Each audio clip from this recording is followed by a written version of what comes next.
Tol, sa oras na makuha mo to, siguro malayo na kami ni Ofelia. Yun nga palang perang iniwan ko sa baul. Sana magamit nyo sa mga pangangailangan nyo ng inay. Huwag ka mag-alala. Hindi ko pababayaan si Ofelia. Kaya ako lang naman nagawang agawin siya sa'yo dahil talagang mahal na mahal ko rin siya. Marahil, higit pa sa pagmamahal mo.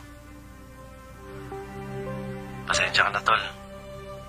Sa mga atraso at sama ng loob na naibigay ko sa'yo. Sana mapatawad mo ko. Alam mo, Tol, tama ka. Hindi napipili ang kapatid. Pero kung ako ang tatanungin, ikaw pa rin ang pipiliin ko.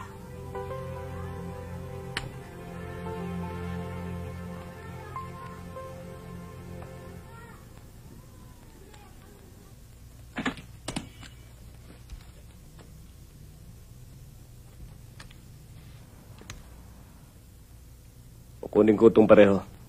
Isang puti, isang itim. Dalawa na wala sa akin. Isa para kay Nay. Isa para sa kapatid ko. Ayaw mo rin lang na mahaba. Ito, baka kailanganin mo.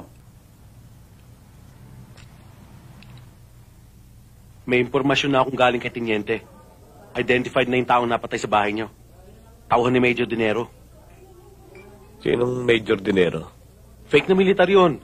Siya ang pinuno ng isang grupo ng mga hijacker at holdupper na ang mga miyembro, mga awol na sundalo at mga suspendidong pulis.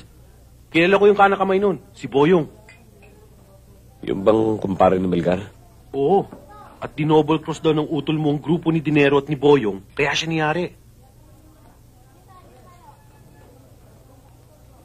Pare, sa tagal ng pagsasama natin, kilala na kita.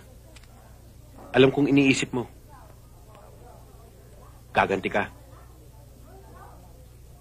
Pare, huwag kang lalakad na mag-isa. Sasamahan kita.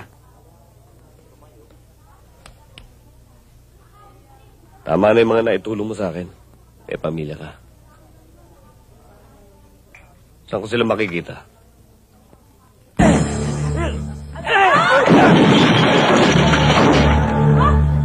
Nasaan si Boyong?